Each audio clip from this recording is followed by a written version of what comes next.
Bienvenidos a Entre Libros, Mate y Café con Laura y Javier Estrada.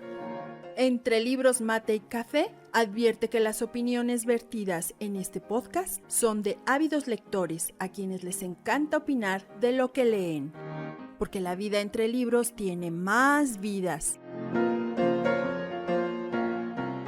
Hola, ¿qué tal, amigos? Muy buenas tardes, amigos de Entre Libros, Mate y Café. Hoy estamos en vivo, estamos en una charla a la que vamos a entrar con nuestra invitada. Tenemos una invitada de lujo.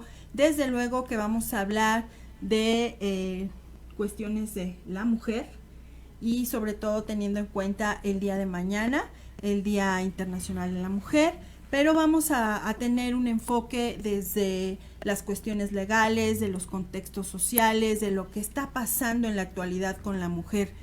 Gracias por acompañarnos, gracias por estar con nosotros. Si gustan mandarnos sus preguntas o sus comentarios, los vamos a leer y vamos a darles voz a esas preguntas. Nos acompaña Javier. Javier está aquí con nosotros. Hola, Javier, ¿cómo estás?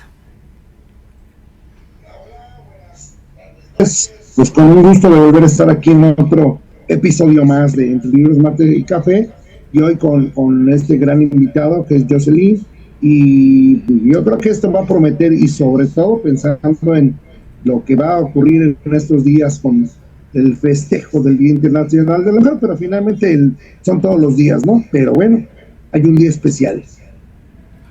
Así es, y quiero presentar a nuestra invitada, la licenciada Jocelyn García Fondón, y que agradecerte primero por esta charla, agradecerte por el espacio. Es un espacio maravilloso y lo que se está haciendo aquí es algo que yo admiro y que me encanta saber, pero sobre todo el valor de las personas que están involucradas y que están aportando con valor a cada una de estas cosas que se hacen en este espacio.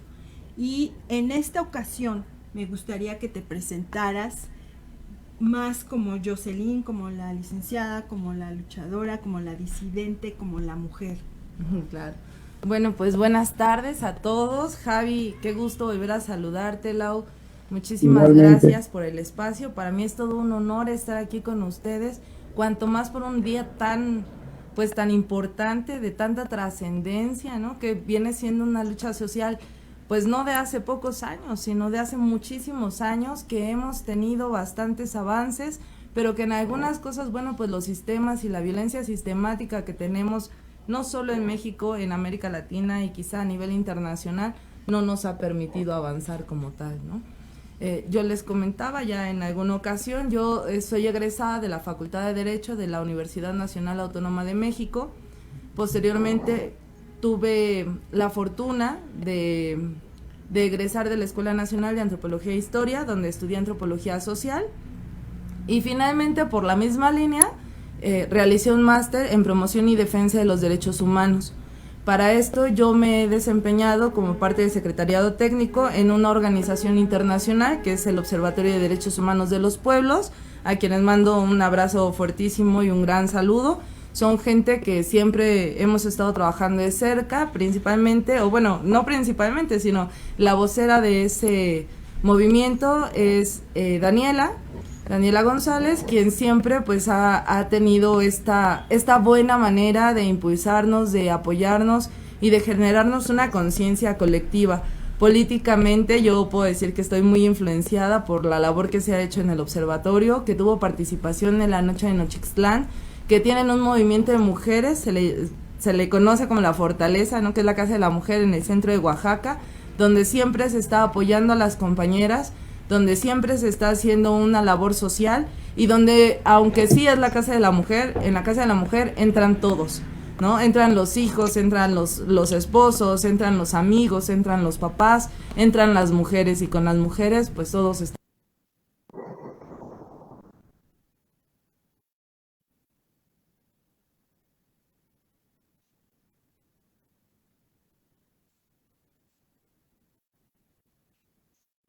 ¿No? Me ha permitido redescubrir nuevas cosas Obviamente, tanto el observatorio como el espacio de Cuba 74 siempre han sido muy solidarios conmigo, han apoyado mucho lo que es mi trabajo jurídico. Yo me desempeño como litigante desde hace un poco más de 15 años.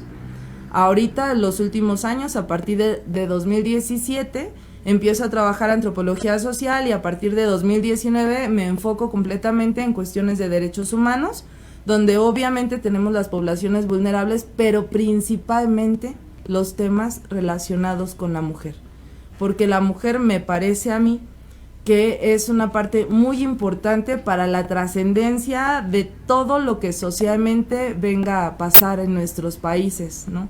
Y no solo como una colectividad nacional, sino como una colectividad internacional de seres humanos, de especies, de amigos, de personas interesadas en mejorar la situación en la que nos encontramos.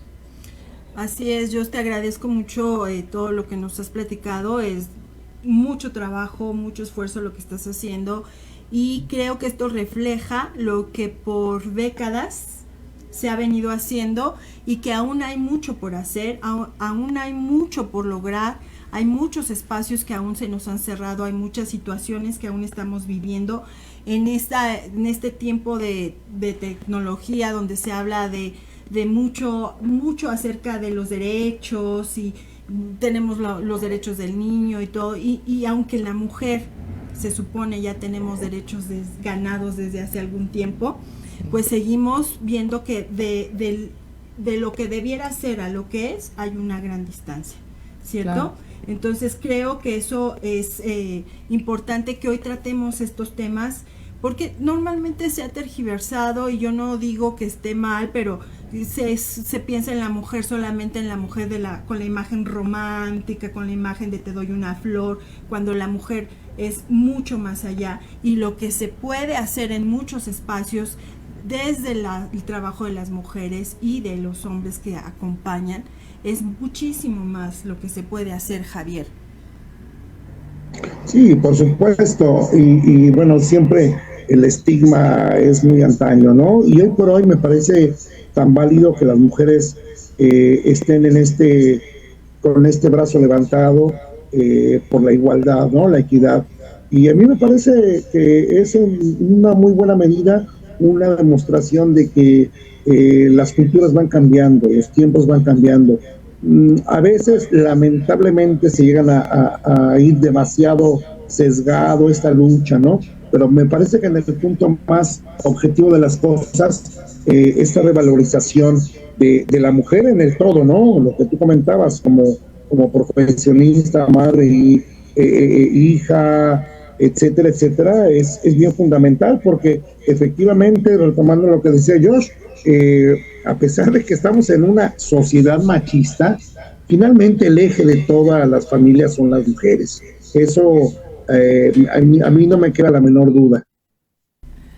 Sí, Javier, y bueno, a mí, antes de que pasemos ya de lleno a los temas que vamos a ir tocando, me gustaría agradecer que está con nosotros Ana Moctilandia, saludos, muchísimas gracias por acompañarnos. Mónica Hernández, los amigos del espacio de Cuba 74, Esme Lugo, saludos Esme, y les recuerdo que si tienen alguna duda, pregunta acerca de lo que se va a hablar en esta charla, pues con gusto háganoslo saber.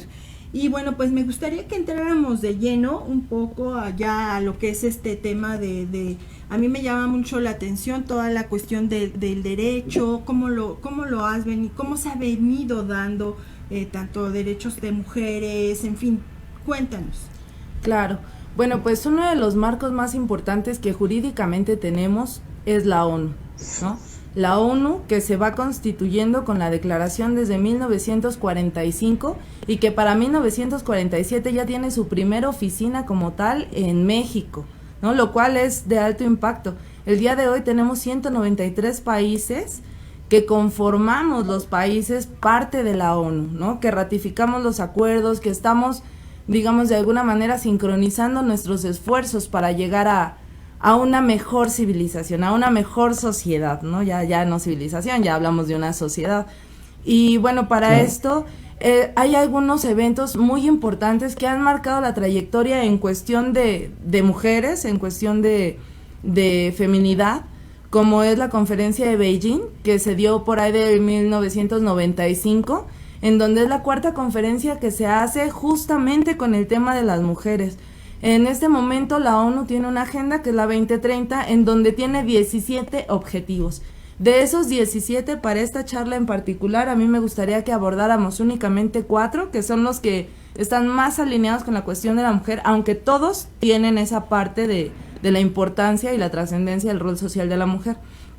El primero que me gustaría que comentáramos es en tanto a la igualdad, en tanto a una igualdad sustantiva, ¿no? En donde nosotros vamos a buscar esa inclusión en la mujer en aquellos espacios en donde todavía estamos segmentadas, en donde todavía no tenemos un salario en igualdad al hombre, en donde todavía nuestras posibilidades de ingresar al mundo laboral se ven coartadas por embarazo, por enfermedad, por hijos, ¿no? Donde la empresa piensa, no, pues es que esta se va a salir a cada rato a ver al niño a la escuela, ¿no? O la van a estar citando, o está embarazada y entonces vienen las cartas de renuncia, ¿no?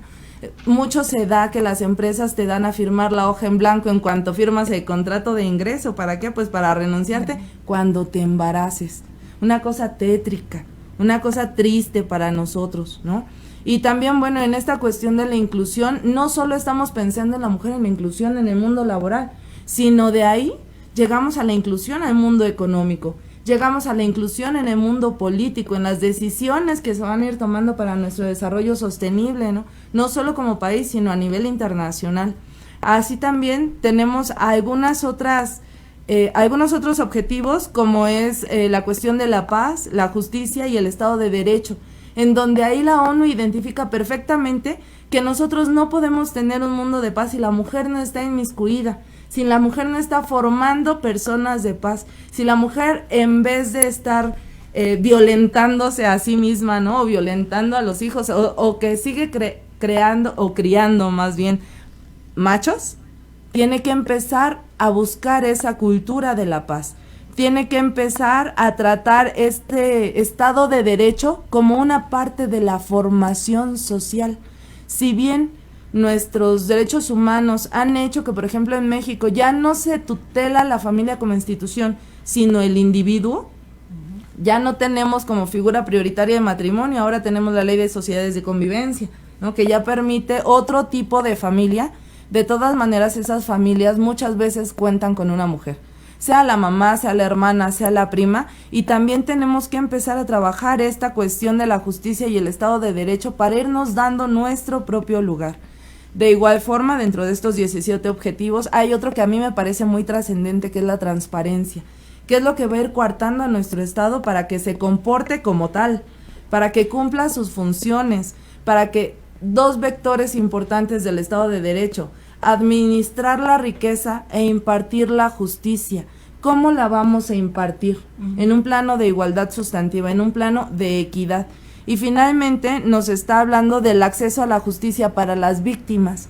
El Estado, todos los estados internacionalmente se reconoce que ha habido un abuso muy fuerte a la mujer, que siempre se le ha demeritado, que siempre se le ha discriminado, que tuvimos que luchar por tener un voto, cuando el voto es un derecho de ciudadanía, ¿no?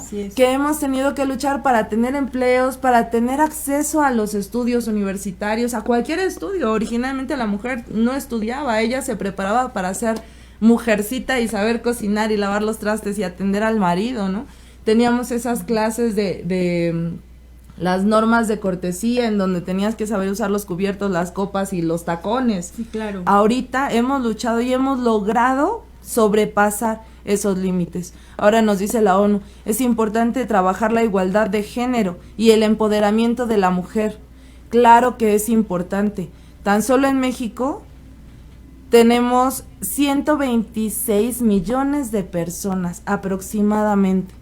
De esas, 61 millones son hombres y todas las demás somos mujeres. ¿Cómo vamos a encontrar la igualdad si estamos desproporcionados? Porque la mujer tiene menos oportunidades siendo mayor en población.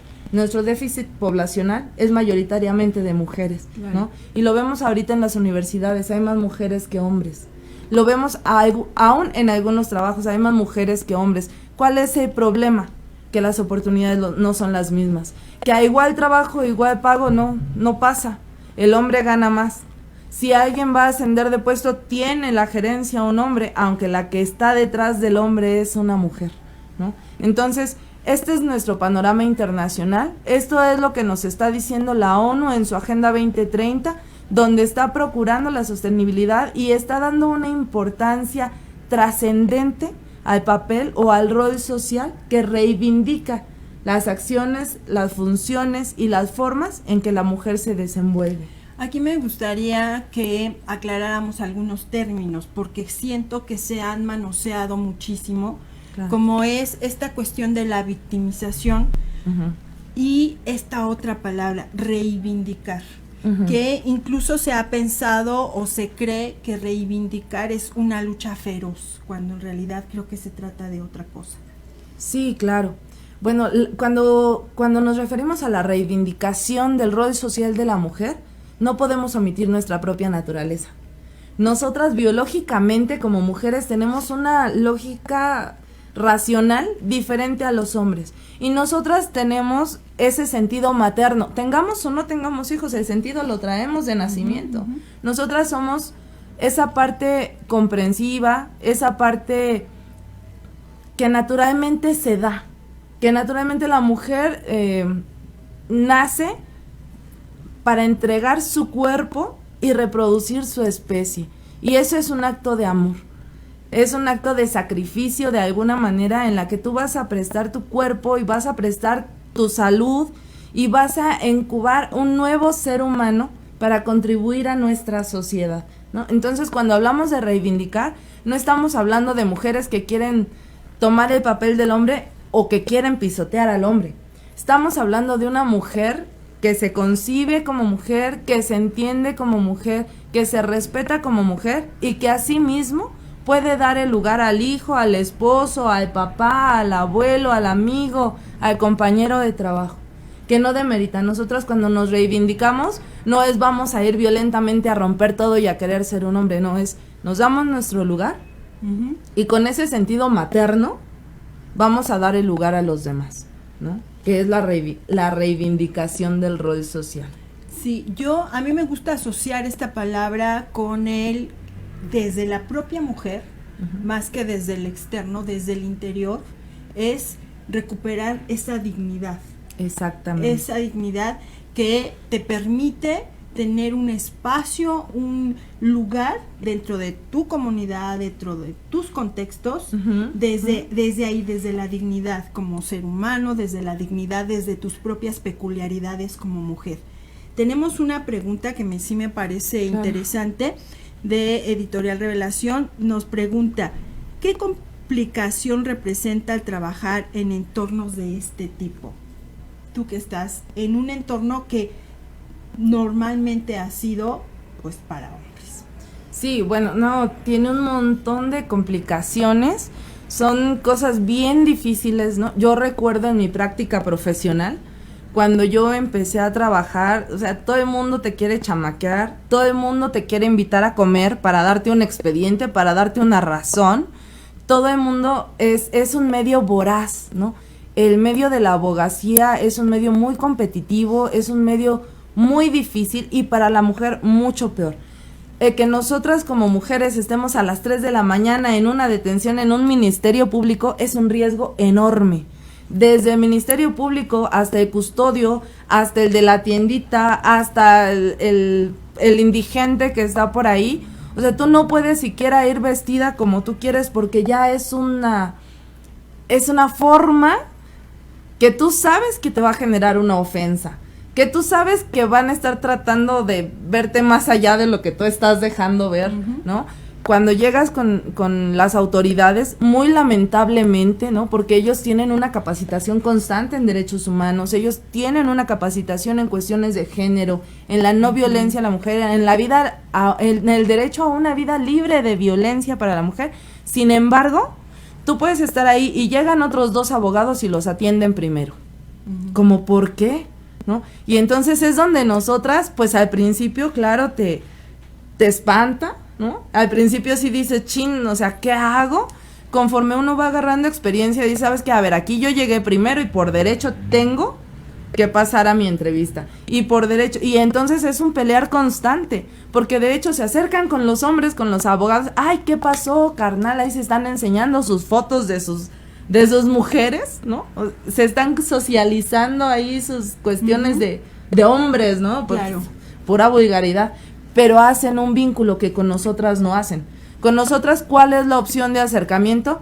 Mira, Lick, vamos a tomarnos un cafecito aquí en la esquina y lo platicamos. ¿Por qué? Porque voy a ir a tomarme un café con alguien, ¿no? Yo vine a trabajar, no vine porque quiero un café, no vine a cenar, ¿no? Vine a trabajar. Es un medio difícil, ¿no? A la fecha. Hay momentos en los que, pues, la formación, el estudio te va dando como temple, te va dando como tablas, en donde tú llegas y te impones porque te impones. Sin embargo, tú flaqueas tantito, tú te muestras un poco insegura y no, es un medio voraz, inmediatamente. Y no solo en la abogacía, en muchos sectores, aquí en el Espacio Cuba 74, que se trata con artistas, no, pues para el contrato las invitan a comer. Pues si el contrato es una cuestión administrativa y una oficina, ahí firmamos. No, es que una salidita, no, una comidita, no, acompáñame a un evento. Cosas que con los hombres no pasan, ¿no? Entonces sí está muy rebasado a esa línea de respeto que deberían tenernos más allá de ser mujeres como seres humanos. Y muy importante lo que decía Lau, eso de los derechos humanos parte del concepto de la dignidad. Y la dignidad, nos dice la Real Academia, es merecer algo. ¿Qué mereces? Merezco el respeto simple y sencillamente porque soy de la especie humana. Así es. Está poniéndose muy interesante. Aquí déjame saludar a Yesenia. Y Luis, sí, claro que tenemos en cuenta esto de lo que nos estás hablando, pero no te me adelantes. Más adelante vamos a hablar de estos temas. Tienes la razón. Pero ahorita vamos a ir a un pequeño corte. No se separen porque no vamos a tardar mucho en regresar.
Hola amigos, estamos de vuelta, espero que no hayan desesperado porque esto se pone muy interesante y lo que viene no se lo pueden perder.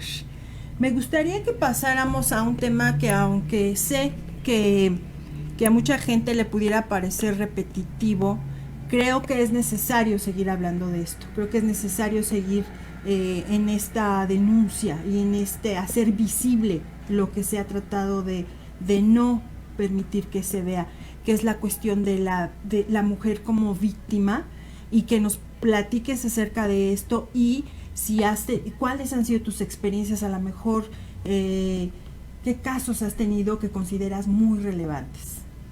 Claro, bueno, ya vamos a entrar un poquito más a la cuestión nacional, ¿no? Lo que comentábamos es la cuestión internacional, son los datos que nos da la ONU, la Agenda 2030, que son los 17 objetivos que marca la ONU.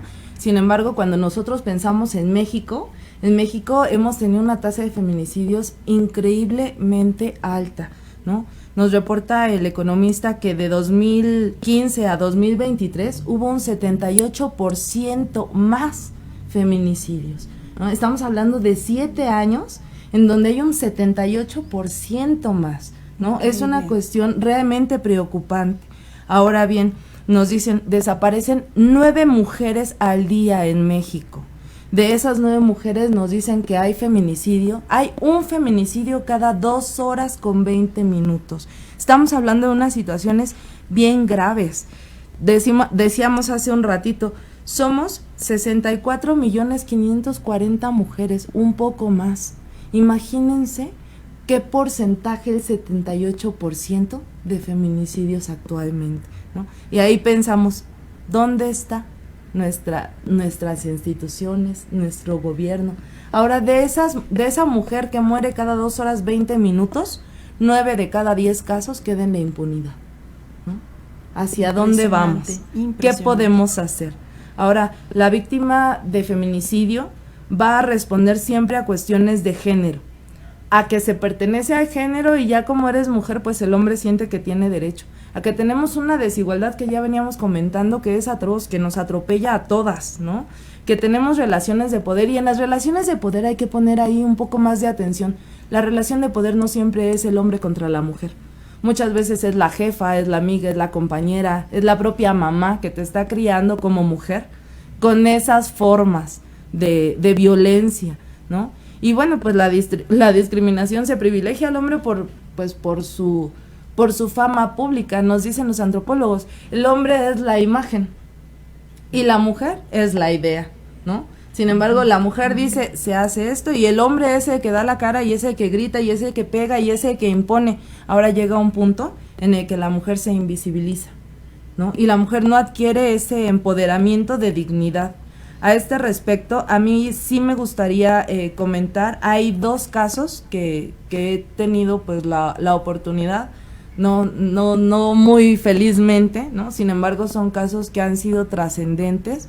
He tenido oportunidad de tener varios casos o acercamiento con varios casos de este tipo, pero hay 2 que me gustaría mencionar, ¿no? Uno es un caso de ciberacoso por cuestiones de confidencialidad y manejo de datos. No vamos a entrar en muchos detalles, sin embargo, sí les voy a exponer la situación para que la tengamos contemplada. Estamos hablando de una niña de aproximadamente 12 años, que en contingencia se da el hábito de hacerse gamer. Entonces la niña todo el tiempo se la pasa en su habitación jugando y pues unos ratos estudiando. La mamá pues está muy conforme porque la niña no sale de la casa. Llega un punto en el que la mamá empieza a ver que la niña se baña muy frecuentemente, más de 2 o 3 veces al día. Empieza la niña a aislarse, a no platicar con la mamá, con los hermanos, con nadie, y llega un punto en el que la niña no quiere salir de su habitación. La mamá la lleva al psicólogo y el psicólogo le dice, la niña presenta signos de violación.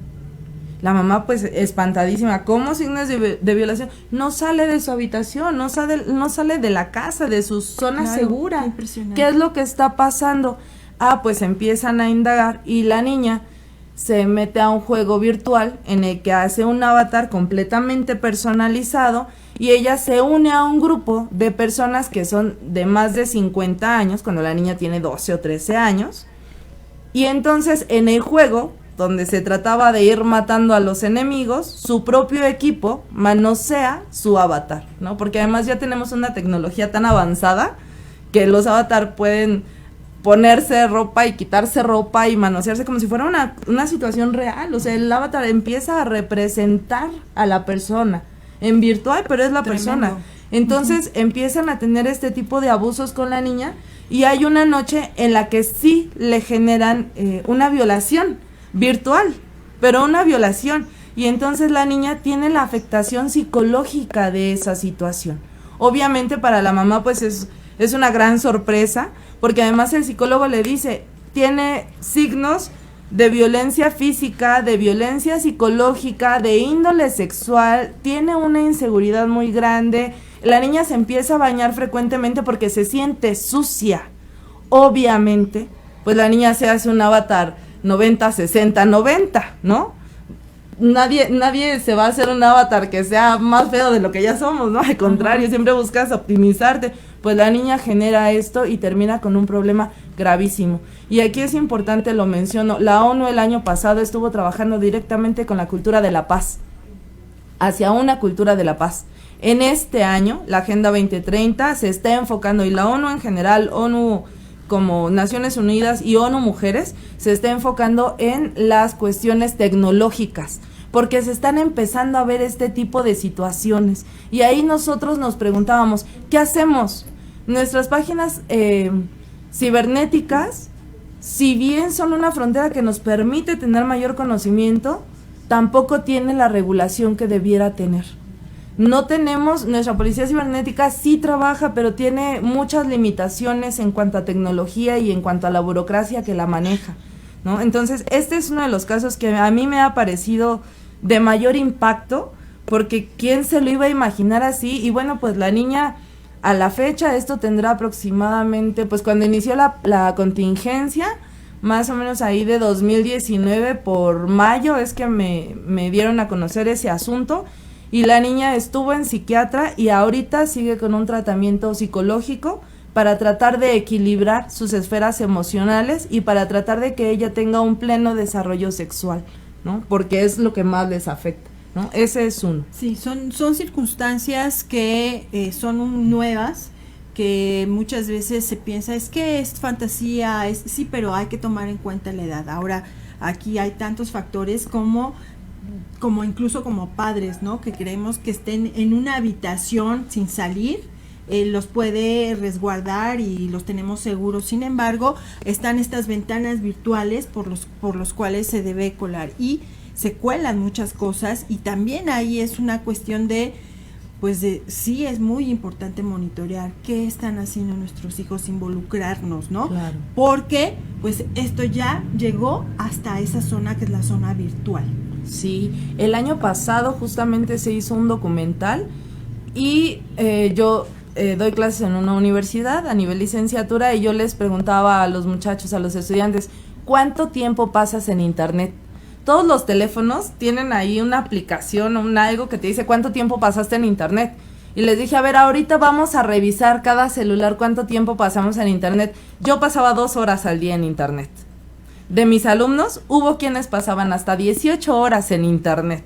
Y yo les preguntaba a los que tienen hijos, ¿cuántas horas pasan tus hijos en internet? Si en vez de lidiarlos, sacarlos al parque o ponerte a convivir con ellos, a darles un libro, les das una tablet o un celular. ¿Qué tanto se está deformando su personalidad sin que nos demos cuenta? Y nos decía este documental, las redes actualmente son una adicción. Y es cierto, genera esa necesidad de existir y tienen un algoritmo que te va llevando de una a otra. A todos nos ha pasado que buscamos, por ejemplo, yo el año pasado estuve viendo exámenes para ingreso a universidad, ¿no? Para una de mis niñas, de mi familia. Entonces yo googleé uno de los cursos y como mes y medio me estuvieron llegando propagandas y publicidades de cursos, porque el algoritmo nos rebasa, ¿no? Y ahora, o sea, así como antes se hacían, o bueno, a la fecha, ¿no? Se siguen haciendo adictos a la cocaína, a la marihuana, a drogas. El internet se vuelve una necesidad psicosocial, psicoemocional, y también de alguna manera es algo que se psicomatiza. Lo necesitas en la cabeza, pero tu cuerpo lo empieza a necesitar. Y no hablemos de todas las consecuencias que trae al daño a la salud, ¿no? Así es. Me gustaría también que pasáramos al otro caso, que creo que es muy interesante y que les va, pues es necesario platicarlo con nuestra audiencia.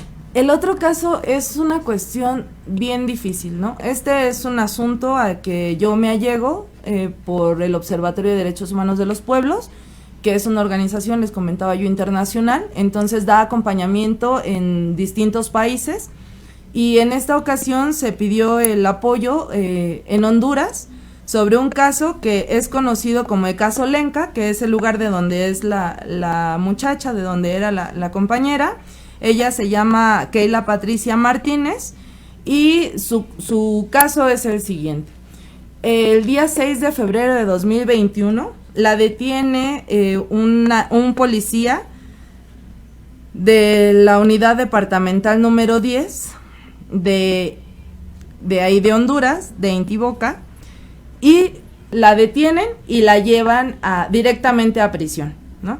Ella está ahí, llega el día 6 a las 11:30 de la noche, poco antes de las 12 de la noche. Pasan 3 horas, ya siendo 7 de febrero, resulta que la muchacha se suicidó. Se suicidó, dice el policía, ¿no? Aquí el dato que tenemos es del policía de nombre Harold Perdomo, que él pasa y la encuentra colgada con un suéter y se asfixió. Sin embargo, el parte médico nos dice que la muchacha tuvo una asfixia mecánica, lo que significa que le impidieron el paso del aire por la boca y por la nariz, cosa que no pasa si tú te asfixias o te cuelgas de un suéter, ¿no? Eso fue infligido por una tercera persona, de hecho por varias personas. El dictamen médico nos habla de que ella tiene muchas muestras de tortura, que se le hace la autopsia a los 2 días. El hospital reporta que ella llega sin signos vitales y en su autopsia sale que la aplastaron, sale que la golpearon en la cabeza con un elemento contundente, un palo, un tubo, me imagino yo. Tiene marcas en la cara, tiene golpes en la boca, tiene las manos, fracturas en las manos, de que ella trató de defenderse, tiene las lesiones de las esposas que le pusieron a presión, ¿no? Y pues total, entregan el cuerpo. Cuando la familia abre el féretro, encuentran aún más evidencias de la tortura fuertísima que ella sufrió en ese momento. Les estoy hablando que muere en febrero del 2021. Para abril del 2021 se sentencia al policía por feminicidio agravado. De abril a noviembre del mismo año se reclasifica el delito y entonces ya no es un feminicidio agravado, ahora es un homicidio simple y el policía está afuera, ¿no? ¿Cómo es que estamos permitiendo que pase esto en nuestras comunidades, en nuestras ciudades, con nuestras mujeres? ¿Qué más evidencia que la autopsia de la muchacha? ¿Qué más evidencia que la detuvieron por supuestamente hacer disturbios en la calle? No la detienen sola, la detienen con un doctor. Ella era enfermera, tenía 26 años y estaba cursando su último año de licenciatura en enfermería. Solo sabemos lo que pasa con ella. A él no le pasó nada. Y el policía que fue el responsable de su muerte directamente, en menos de febrero a noviembre, ya estaba afuera porque se reclasificó el delito, ¿no? Son casos de alto impacto. Aquí se ha tenido el apoyo y el seguimiento de la organización, del Observatorio de Derechos Humanos de los Pueblos, quien da acompañamiento a este tipo de asuntos. Te escucho, Javi. No, digo, todas esas cosas, perdón un poquito por la ausencia de la tecnología, ya sabes, solamente nos hacen patente cuánto trabajo todavía hace falta en cuestiones de legislación humanitaria, en la gente que imparte la justicia, en los elementos que se reclutan. De verdad hace falta un trabajo titánico y a veces yo creo que son más las posibilidades de ir contracorriente que a favor. Claro, no, y además estos casos, Javi, permiten que crezca la impunidad, o sea, con más confianza, pues veías, no pasa nada, ¿no? Permite que se genere un encubrimiento por parte del servicio público, que este caso fue en Honduras, pero no es un caso aislado. Eso pasa en México, eso pasa en Venezuela, eso pasa en toda América Latina, por decirlo menos, ¿no? Tenemos culturas bien distintas. Platicábamos hace rato con Laura. Estados Unidos, tú no puedes ver a una mujer de una forma lasciva, porque entonces ya es acoso. España está en una situación muy similar, ¿no? Y aquí pues estamos viendo que hay una manipulación del sistema judicial que de verdad va completamente en contra de los derechos humanos, del Estado de Derecho, de la dignidad de las mujeres, y más porque son casos de mujeres. ¿no? Sí, correcto, es lo más, es grave, de verdad digo, evidentemente contra ninguna persona, ningún ser humano, ¿no? Para eso existen leyes, para eso estamos en una sociedad normada y este tipo de cosas que tan simple y sencillamente de un plumazo se busca un punto a lo mejor en el derecho penal que genera que este asesino, porque no se le puede llamar de otra forma, esté fuera. ¿Qué va a pasar? Hasta que no le pasa a alguien importante, donde lo lastiman, se hace algo, es increíble, de verdad es, y estoy de acuerdo contigo, sobre todo en América Latina, en los países de tercer mundo, que es tan corrupta el poder judicial, pero no exime a ningún lugar del mundo. Digo, lo hemos visto muchos años, todo este trata de blancas, de mujeres rusas, ucranianas, etcétera, que se venden como si fueran mercancía, ¿no? Entonces, ¿dónde está todo este trabajo? Y sobre todo a ustedes que luchan en la trinchera contra estas cosas, de verdad es loable esa labor, ¿no? A veces desde fuera mucha gente juzga que no tienen otra cosa que hacer ni nada, pero de verdad hay que ser sensatos, hay que ser correctos, porque si yo no lo estoy haciendo, he de agradecer que alguien como ustedes lo hagan, y eso de verdad es una cuestión que no se da tan fácilmente, porque ustedes lo hacen con toda la mejor intención. Sí, ahora que, perdón que te interrumpa, pero justo ahorita que está hablando acerca de esta cuestión de la lucha, sí, sería importante ver cómo esta lucha no es de ahorita, esta lucha tiene una historia. Sí. Bueno, permíteme, antes les voy a comentar ya lo último de este caso de Keila. Ella lleva todo su proceso de febrero a noviembre de 2021.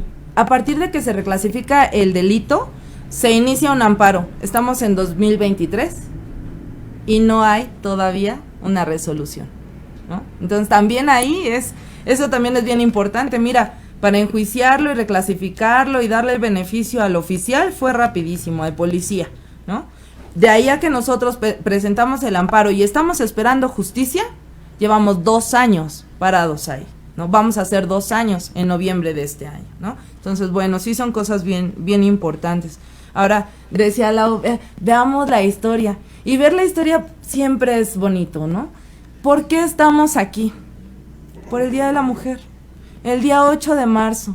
Una fecha que se ha conmemorado de muchas maneras, en la cual encontramos historias, mitos y leyendas, ¿no? Tenemos versiones tan variadas. Hay quienes nos hablan de 1910, 1911, cuando se dio el incendio en una fábrica textil en Nueva York. De Nueva York, en Estados Unidos, ¿no? Que ahí había mujeres que estaban trabajando justamente en la hechura de camisas, ¿no?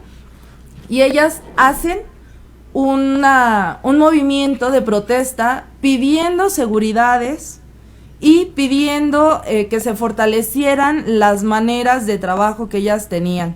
Fíjate, imagínate, Javi, para ese entonces se cerraban las cortinas como si estuvieran secuestradas para que no se salieran antes de sus jornadas de trabajo.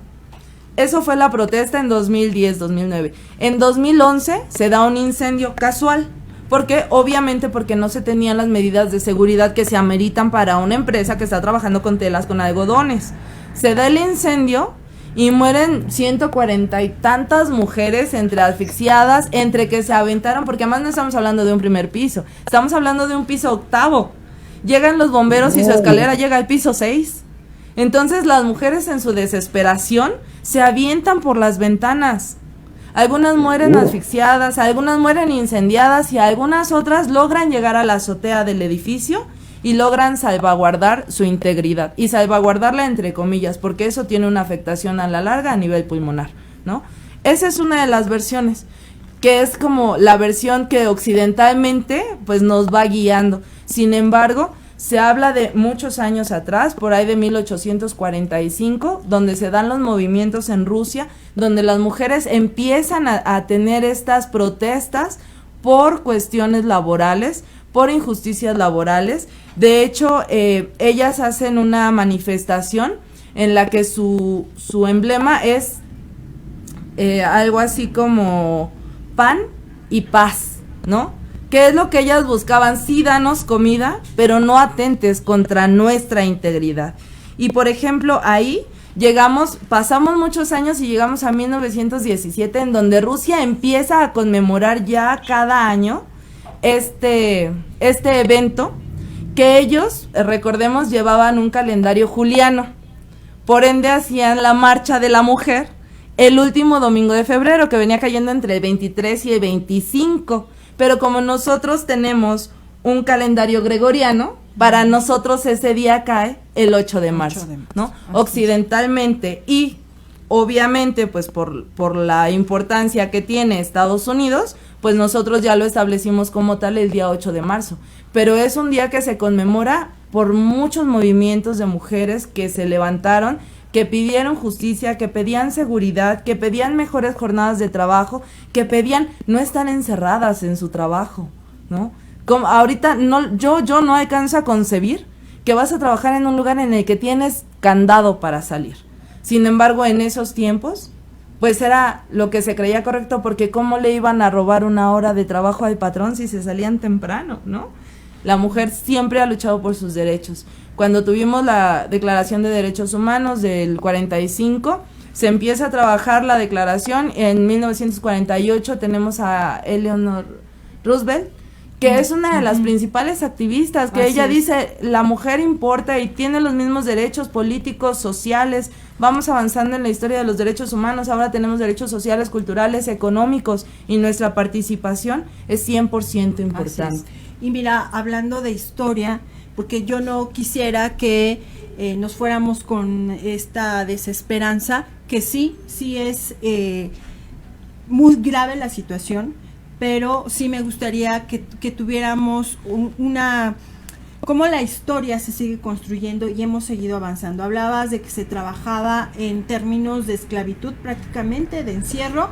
Hoy poco a poco hemos ido avanzando. Es muy grave esta cuestión de los feminicidios y todavía tenemos que seguir, pero también ha habido avances en nuestra sociedad, ha habido avances en cuanto a las cuestiones llamémoslo así, de educación heteronormada, patriarcal, porque hoy estamos hablando también de hombres disidentes.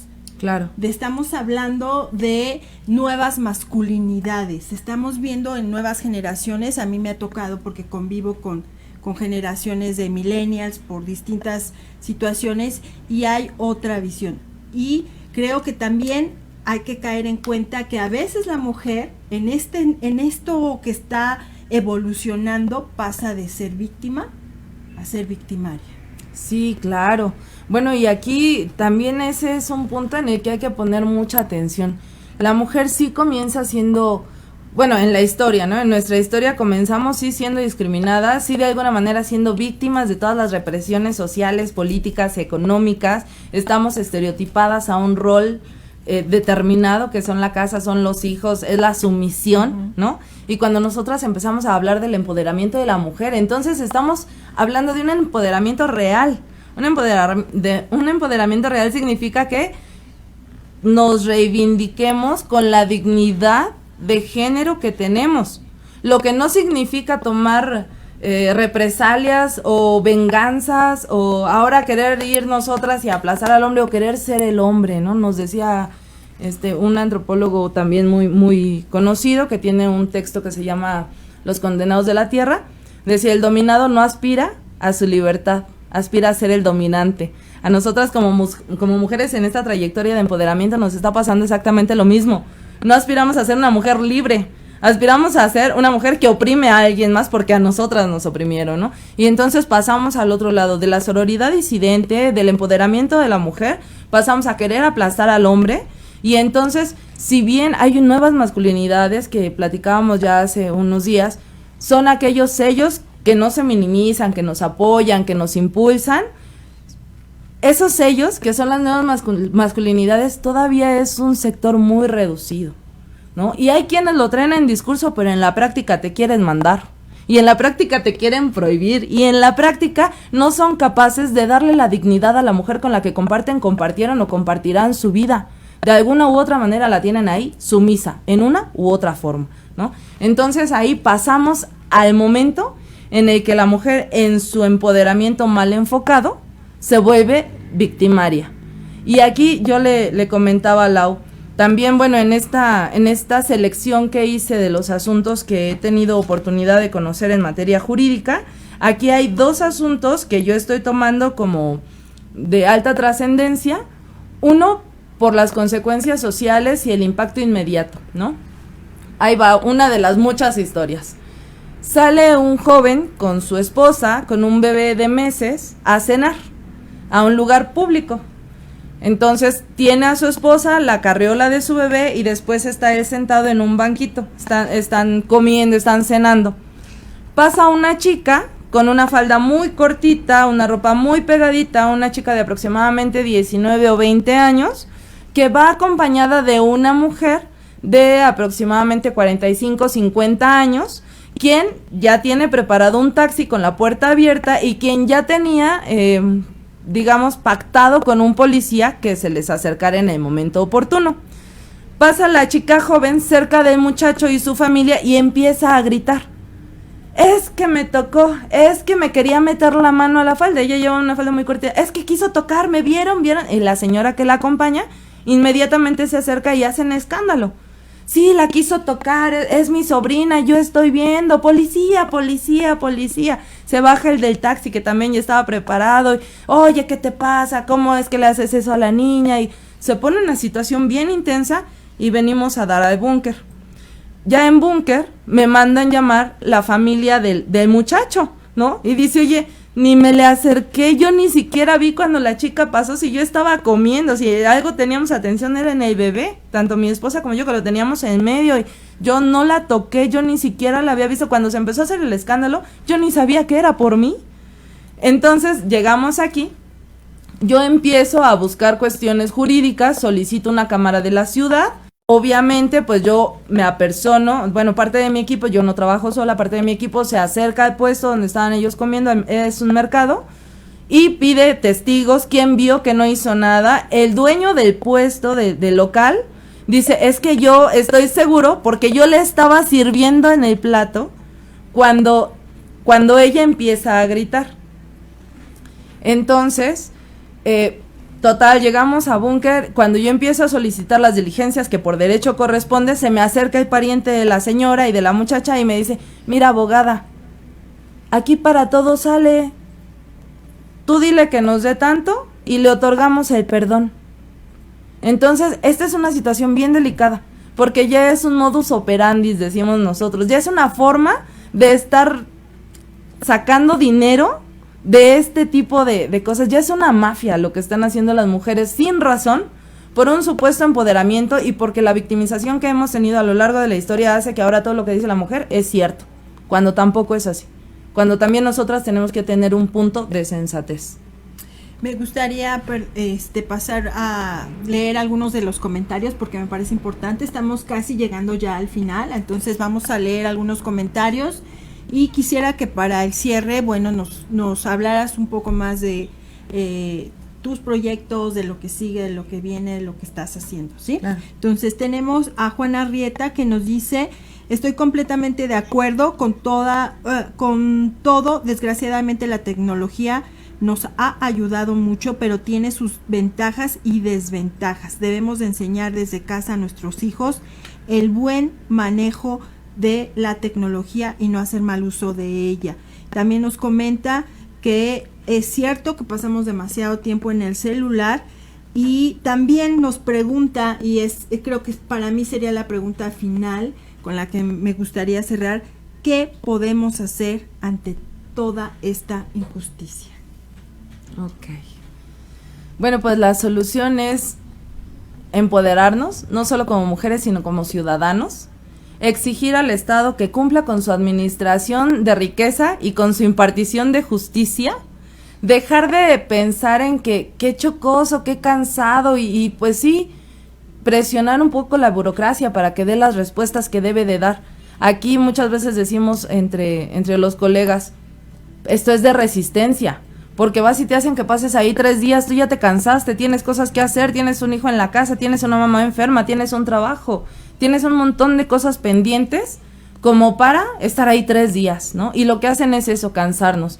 La sugerencia o lo que deberíamos de hacer es no desistir, ir a dar la cara y exigir que las cosas se hagan como deben ser. Tampoco pensar, ay, ¿para qué denuncio si no hay castigo? Sí es cierto, hasta ahorita hay muchos casos que se van impunes, pero mientras más presionemos, más opción vamos a tener de llegar a la justicia. Ahora, como mujeres, no estamos solas. Lo que le pasa a una nos pasa a todas. Y así debemos de entendernos y de apoyarnos.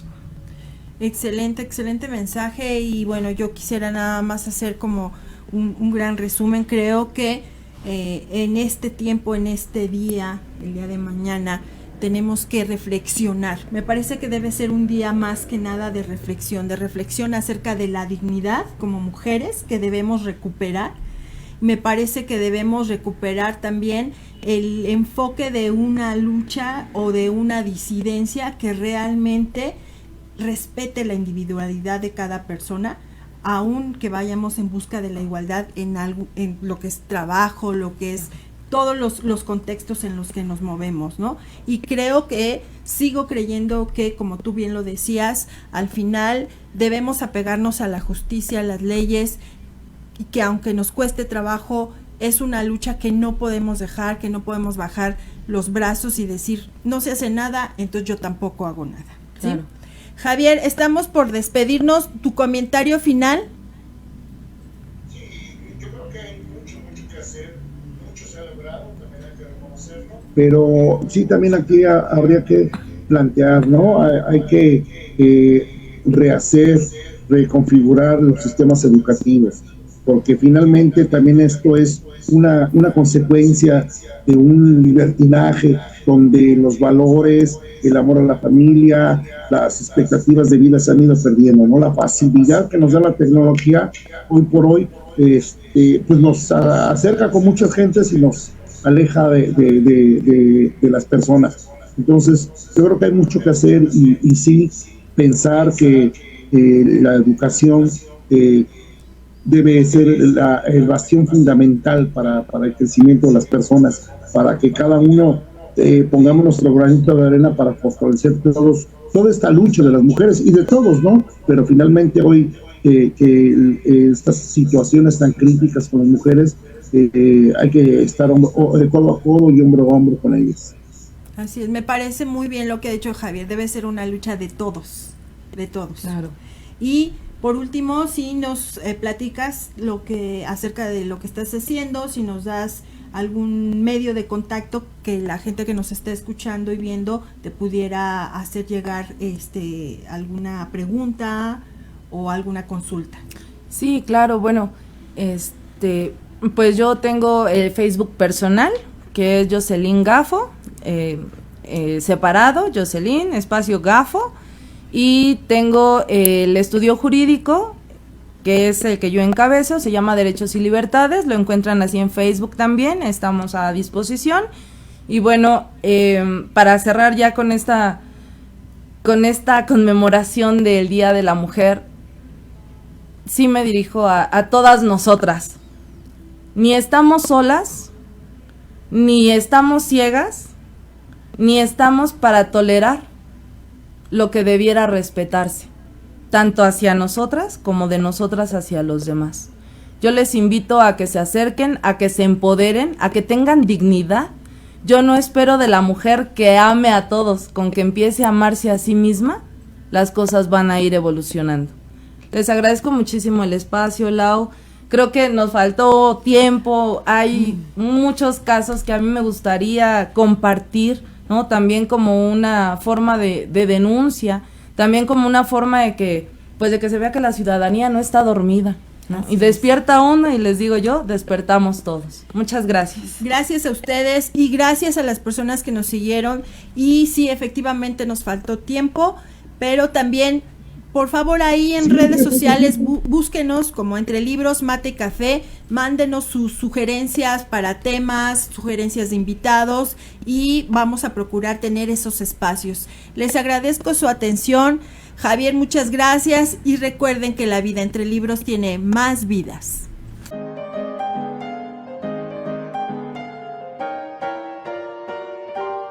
Esto fue fue Entre Libros, Mate y Café con Laura y Javier Estrada. Gracias por estar con nosotros. Hasta la próxima.